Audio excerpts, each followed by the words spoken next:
Hey everyone, welcome back to Talk Sox. Ethan and Brandon here again to discuss everything going on with the Red Sox. It's been a while since we've recorded. There's a lot that's happened since we've recorded. We've had some other business to attend to, but obviously, the big thing that's happened since last time you and I were at this desk, Ethan, is that Rafael Devers was traded. I know people around here are well aware of this. We've Talk Sox, obviously, we've had a lot of articles and a lot of discussion in the community forums. But the sort of overarching result of this has been that the team is playing really poorly since this trade, which is not all that surprising. He was the best hitter on the team. He was, pretty well liked in the clubhouse outside of some of the rifts that were happening with the front office. So overall, it's been I think, a tough couple weeks in Red Sox Nation. And obviously the Devers trade, I think, has been sort of the highlight of it. Yeah, I think it's again it's old news at this point. Again, we're just getting to it, but it's fine. Again, we've been off doing other things. But it is hard to see him go to the Giants, right? And I think a lot of people are going to judge this trade as like, why would we even do this? A lot of people would probably compare this to when we shipped off Mookie Betts. Yeah.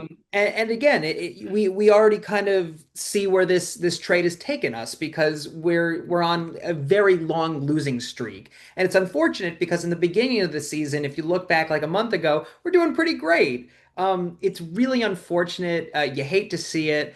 I don't really know what's going to happen because we did so much shuffling around with Rafael Devers too because when we got Alex Bregman. Mhm. And now it's kind of this all is lost moment. And also it's the question of like, what was this all for? Like, you have to kind of question the management of, I get maybe it's because he made a whole stink about being moved around again and again. At the same time, from a fan's perspective, I think it's completely understandable. What are your initial thoughts on this? Yeah, I think it's frustrating because obviously they traded him right after sweeping the Yankees. They were on a five-game winning streak.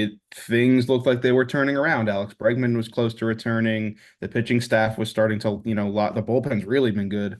But even the starting rotation starting to deliver a string of quality performances. Like the season sort of had this momentum to it.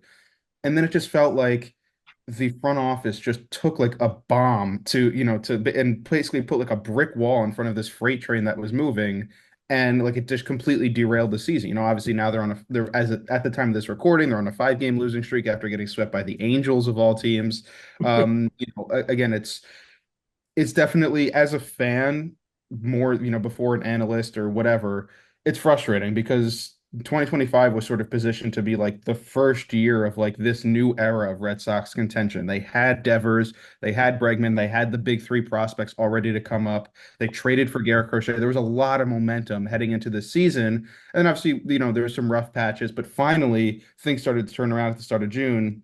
And then Rafael Devers was traded. And so it's just again, like the schedule isn't going to be that difficult heading into into the All-Star break. They got the Reds, the Nationals, the Rockies. There's some winnable games there, but at this point, it feels like they've punted on 2025, and which is fine. Again, the big three's all in the majors. Greg Crochet's on a long-term extension. There's a lot of pieces to build with for next year, but it's a very bizarre feeling to be like, hey, maybe the Red Sox can make some noise this season, and then we just trade our best player because there's a rift between him and the front office. Yeah, it kind of feels like a fall from grace in a sense too, because again, when you look at kind of the beginning of the season, as of this recording, we're fourth in our division, right? And it truly fall from grace, right? Because if you looked in the beginning of the season, we were doing so well, we fluctuated, but listen, we're not the Orioles right now, and I hate saying that with an Orioles hat on, but like the Orioles are dead in the water at this point, and that breaks my heart. But look, to say as a Red Sox fan that we're in fourth place, and part of it is because you shipped Rafi Devers off to the Giants, I think that's a huge piece of the puzzle. And, the front office might disagree and they might throw their hands up and say, look, one player isn't going to make the difference. But I would completely disagree with that statement. Every player is a cog in this huge machine that we call a baseball team. And I think, I don't want to call it shipping him off, but shipping him off to the Giants was a huge mistake. Um, but, from the ashes will rise a phoenix. We have these, younger players, as you've mentioned. They will eventually kind of build up this team once again. Again, it's unfortunate that again, this happened in the middle of the season. Again, the trade Mhm. deadline is also coming up, so we'll see what happens there. But as always, we'd love to hear your questions, comments, and concerns in the comments down below.